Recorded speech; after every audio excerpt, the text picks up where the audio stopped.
Bonjour, bonjour. Voilà, ça y est, je suis de retour après plusieurs mois d'absence. Bon, certains d'entre vous le savent déjà, je vais pas raconter ma vie, là maintenant, mais voilà, j'ai dû la réorganiser, complètement. Donc c'est la raison pour laquelle, j'ai arrêté de faire des vidéos, pour, voilà, réorienter, un peu une partie de mon existence et être en soutien. Je voulais remercier toutes les personnes, franchement c'est juste incroyable, voilà, toutes les personnes qui sont restées abonnées, tous ceux d'entre vous, vous êtes tellement nombreux à m'avoir envoyé des messages, de soutien, des messages d'amour, vraiment, c'est vous imaginez pas à quel point, même si j'ai pas répondu à tout le monde en fonction des périodes, où j'étais plus ou moins disponible, franchement voilà, c'est très émouvant, pour moi et ça m'a touchée en plein cœur. Donc voilà, vous m'avez beaucoup manqué et donc du coup, voilà, c'est vraiment, un jour important pour moi aujourd'hui, voilà, de reprendre ces guidances après tous ces mois d'absence. J'en profite aussi parce que j'ai pas eu l'occasion de le faire, de vous souhaiter une bonne année. Je sais qu'on est au mois de mars, mais on s'en fout, on fait ce qu'on veut. Voilà, je vous souhaite vraiment une année, pleine de petits bonheurs, voilà, qui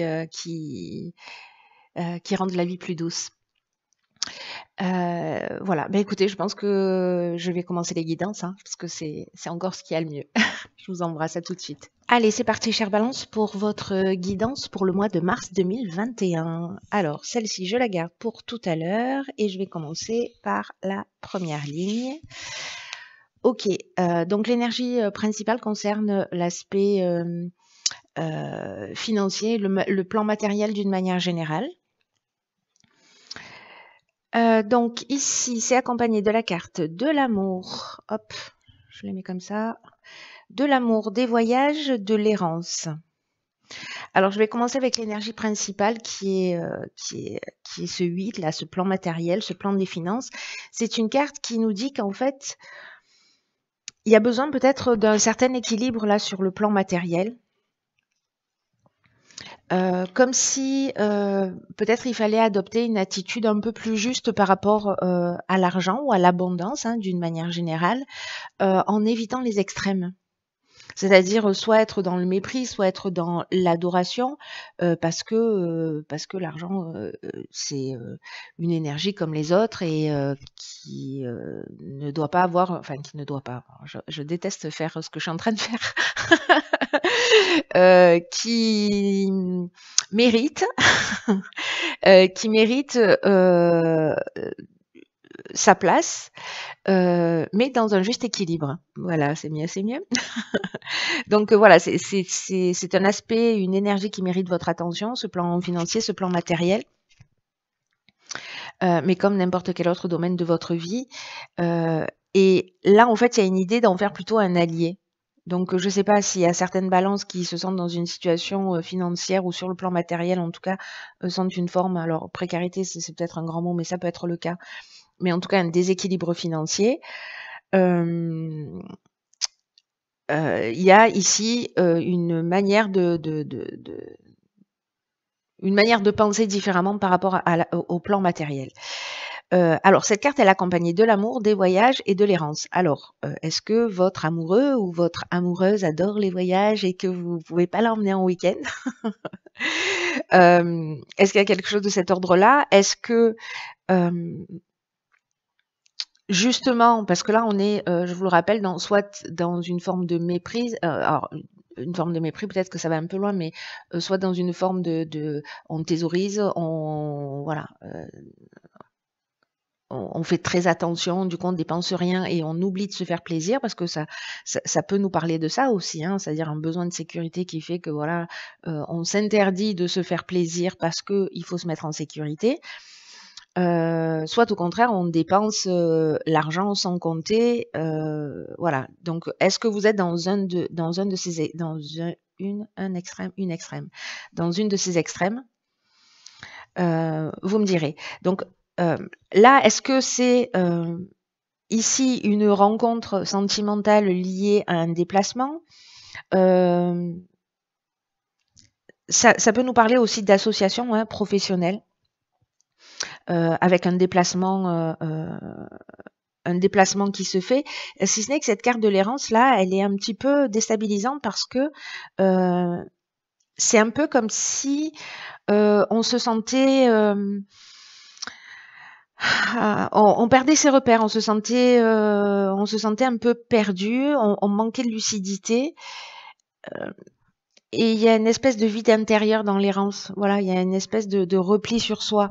Alors, est-ce que c'est l'aspect financier dans le domaine professionnel, dans une association professionnelle, qui justement fait que vous avez l'impression que vous dépensez plus que ce que vous investissez plus que ce que vous recevez? En tout cas, il y a vraiment cet équilibre-là, et ça peut être également sur le plan amoureux ou sur le plan de comment dire ça? Comment dire ça joliment? Si vous dépensez de l'argent pour vos amants ou vos maîtresses. Voilà. Donc du coup ici en fait il y a un équilibre à trouver. Alors encore une fois, soit sur le plan professionnel il y a un déplacement, soit sur le fait de se dire non je pars pas parce que il faut par rapport à la situation que je mette de l'argent de côté, et donc du coup en fait vous vous repliez un peu sur vous-même. C'est une des options possibles. Voilà. On va voir ce que nous réserve la suite. C'est un peu intriguant cette partie-là. Alors, ok, donc ici on a la carte 5 du changement. On a la carte de la passion, de la construction et de l'été. Ok. Alors, est-ce que cette première étape, c'est-à-dire cette perception, ce plan matériel là, qui est peut-être un petit peu en déséquilibre pour certains d'entre vous, enfin en tout cas qui a besoin de trouver un équilibre, ici, on vous dit, avec cette carte 5, parce que 5, c'est le changement, d'avoir une espèce de souplesse d'esprit, d'ouverture d'esprit, parce que précisément, alors peut-être ce sentiment de perdition, là, d'errance, de repli sur vous, ou de manque de lucidité que vous aviez sur la première ligne, peut-être en fait que ça va induire un changement. Et ce changement, c'est peut-être pas vous qui l'avez décidé en conscience. En revanche, là, ce qu'on vous dit, c'est que c'est pas utile de s'opposer ou de faire de la résistance aux transformations, parce qu'elles sont là pour vous faire et pour vous faire évoluer, et que parfois ça peut réserver de bonnes surprises avec de nouvelles perspectives, avec de nouvelles opportunités, etc. Donc, est-ce qu'il y a cette forme de résistance au changement, peut-être de se lancer dans quelque chose que l'on aime et se dire bon, je sais pas si ça va fonctionner ou pas, et donc voilà. Ici, on vous dit garder l'esprit ouvert. Et de vous poser des questions pour savoir quels sont les avantages que ça représente au final d'être toutes les transformations qui vont se proposer à vous. Parce que ici, on est dans des sentiments forts, on peut être dans une forme de dépendance aussi, de relations toxiques, mais on est aussi dans tout ce qui nous passionne. Donc, est-ce que ces changements, c'est lié à aller faire des choses qui vous passionnent? Et c'est pour ça qu'en fait, il faut repenser les finances d'une manière différente. Ici, avec la carte de la construction, on est dans une forme d'évolution. Alors, à titre personnel et à titre matériel. C'est-à-dire qu'on est dans la consolidation, on est dans le développement, on est dans l'évolution, on pose les pierres les unes après les autres, on construit. Ça nous parle également alors de tout ce qui est lié au bâtiment, bien sûr. Donc on est peut-être dans le domaine immobilier, c'est possible pour certains d'entre vous. En tout cas, il y a quand même une notion ici d'évolution, il y a une notion d'éveil, que ce changement, en fait, il a un sens. Voilà. Et là, en fait, on est en train de parler de la période de l'été, ou les 3 mois qui arrivent, où cette carte du soleil, ce qu'elle nous indique aussi, c'est la chaleur, c'est la lumière, c'est de voir les choses plus clairement et avoir un peu plus de lucidité aussi. Hein. Donc là, maintenant, je veux absolument savoir ce qui se passe sur la 3e ligne. Ok, génial. Alors ici, on a la carte de la progression. Ah, c'est intéressant ça par rapport au tirage précédent. Ah, ok. Alors, on a la carte, pardon, de l'automne, du printemps et la protection. Alors, punaise. Ok, je reprends toutes les anciennes cartes parce que là, je me dis que ce qui est en train de se passer, c'est qu'en fait, ces étapes-là qu'on vient de voir, de financières, peut-être de sentiments de perdition, de changement, de nouvelles constructions, etc., de voir les choses sous un angle différent, c'est que peut-être sur une période qui date peut-être de l'automne dernier, peut-être qu'il y a des déclenchements ou des choses qui se sont mises en place à l'automne dernier. Hop. Et sur cette période de printemps, hein, parce que donc jusqu'au mois de juin, c'est une période peut-être d'évolution. C'est-à-dire que tout ce que vous vivez depuis l'automne jusqu'à maintenant, vous ne le vivez pas par hasard. Alors c'est un peu ce que nous disait la carte 5, mais la carte 25, elle nous le confirme. C'est-à-dire que ici, on avance dans le... on franchit un cap, on monte une marche, il y a un nouveau palier qui va être franchi dans un des domaines de votre vie, peu importe lequel. Et là, en fait, ce qu'on vous dit, c'est suivez votre cœur, suivez ce que vous aimez, suivez ce qui vous passionne. Construisez sur ce qui vous passionne et sur ce qui vous fait du bien. Alors, est-ce que la carte de l'été, c'est justement parce que il y a toute cette étape depuis le mois d'août, n'importe quoi, depuis l'automne, où vous vous posez des questions, peut-être que votre situation a été remise en question, et qu'en fait c'est simplement pour que vous puissiez aller sur cette période d'été, donc après le printemps, sur quelque chose qui vous correspond plus.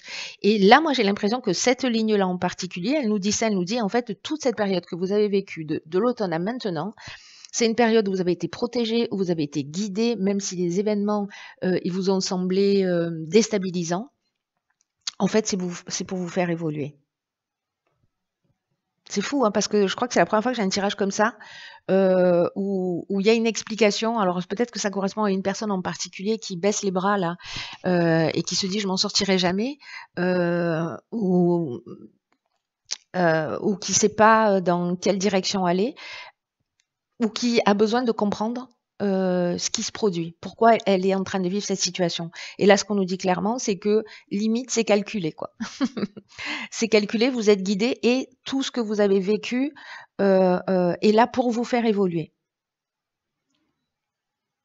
Et là, on vous demande vraiment de vous fier à votre intuition, à votre petite foi, à ce qui fait vibrer votre cœur, à ce qui vous nourrit, et pas votre ego.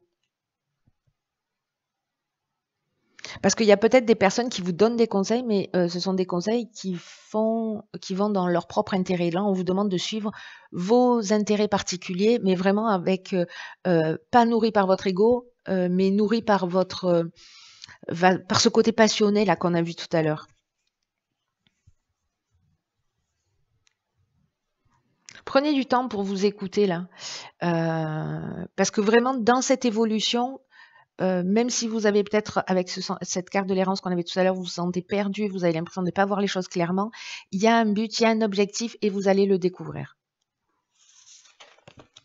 Punaise, je suis directe. Hein. Alors, dans l'oracle Les Portes de l'intuition, nous avons le pont du futur. Envisagez le meilleur, imprégnez-vous de cette idée avec ardeur, elle aura tendance à devenir réalité. D'accord. Alors, c'est intéressant parce que là, c'est comme si on avait un outil pour nous permettre de basculer, vous voyez, pour nous permettre d'avoir un déclic. Parce qu'en fait, ce qu'on nous dit avec cette carte du pont du futur, c'est que quand on est focus sur quelque chose, que ce soit en positif ou en négatif, on a tendance à le voir se réaliser. C'est-à-dire, je n'arriverai jamais à rien. Et si on se dit ça toute la journée, effectivement, on finit par n'arriver à rien. Donc là, en fait, c'est d'être attentif à ce que vous souhaitez, à vous projeter sur ce que vous voulez vraiment et à commencer à utiliser votre imagination pour vous projeter justement dans ce futur comme s'il existait déjà. Faites comme si. Et quand vous commencez à le visualiser et que vous ressentez en fait le bien-être, c'est à ce moment-là qu'en fait les choses commencent à s'aligner. Et l'état d'esprit que vous avez aujourd'hui, c'est ce qui va construire, votre futur. C'est ce que nous dit cette carte. Donc, attention à vos pensées et voilà. L'idée, c'est de commencer à se visualiser d'une manière très concrète, de ressentir en fait cette nouvelle vie ou ces nouveaux domaines dans lesquels vous avez envie de vous investir, et de commencer à ressentir le bien-être en fait, l'épanouissement, voilà, de le sentir avec votre corps, et de le vivre et après évidemment de poser des actions concrètes pour pouvoir faire les choses. Mais il y a vraiment cette idée, gardez ça à l'esprit, si je dois résumer à une phrase, que tout ce que vous avez vécu, enfin à une phrase, je m'emballe, je m'emballe sur ma capacité à synthétiser. Euh, euh, c'est qu'en fait, de toute cette période que vous êtes en train de vivre, aussi déstabilisante soit-elle, elle est là pour vous. Vous n'êtes pas tout seul, vous êtes accompagné, vous êtes guidé. Ces choses-là, en particulier, n'arrivent pas par hasard. Et là, en fait, l'idée, c'est de commencer à se projeter vers ce que vous souhaitez et que votre état d'esprit, euh, euh, que votre esprit, que vos pensées sont créatrices. Donc voilà, projetez-vous dans quelque chose de positif. Voilà, cher ami Balance, bah, écoutez, c'est un super tirage. Je vous souhaite de passer un magnifique mois de mars. Prenez vraiment bien soin de vous. Je vous dis à bientôt et je vous embrasse.